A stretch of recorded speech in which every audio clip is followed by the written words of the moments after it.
പ്രത്യേകിച്ച് മലയാളികൾക്ക് ആയുർവേദത്തെക്കുറിച്ചൊരു ഇൻട്രൊഡക്ഷൻ ആവശ്യമില്ല എന്നാണ് പൊതുജനങ്ങൾക്കിടയിൽ ഒരു ധാരണ. ആയുർവേദം എന്താണെന്ന് ചോദിക്കുമ്പോൾ കിട്ടുന്ന മറുപടി വളരെ വ്യത്യസ്തമായിരിക്കും.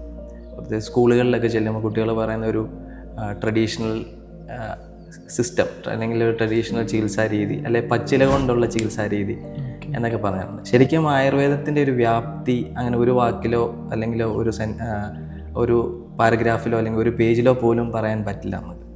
ശരിക്കും ആയുർവേദം എന്നുള്ള 2 വാക്കുകളുടെ യോജിപ്പാണ്. ആയുർ അല്ലെങ്കിൽ ആയുസ്സും വേദം. വേദം എന്ന് പറഞ്ഞാൽ സയൻസ് എന്നാണ് അർത്ഥം. അതായത് ഏറ്റവും ശരിയായ അറിവാണ് വേദം.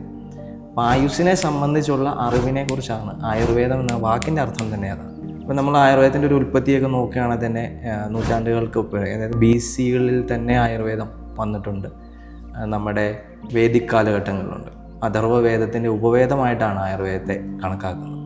അത്രയും പാരമ്പര്യമുള്ള ഒരു ചികിത്സാ രീതി എന്ന് പറയുമ്പോൾ ശരിക്കും പറഞ്ഞാൽ ആയുർവേദത്തിൻ്റെ ഒരു പകുതി ഭാഗം മാത്രമേ ആവുന്നുള്ളൂ. ആയുർവേദം ഒരു ചികിത്സാ രീതി മാത്രമല്ല, ആരോഗ്യപരമായി എങ്ങനെ ജീവിക്കണം എന്ന് മനുഷ്യനെ പഠിപ്പിക്കുന്ന ഒരു ജീവിത രീതിയും കൂടെയാണ് ആയുർവേദം എന്നത്.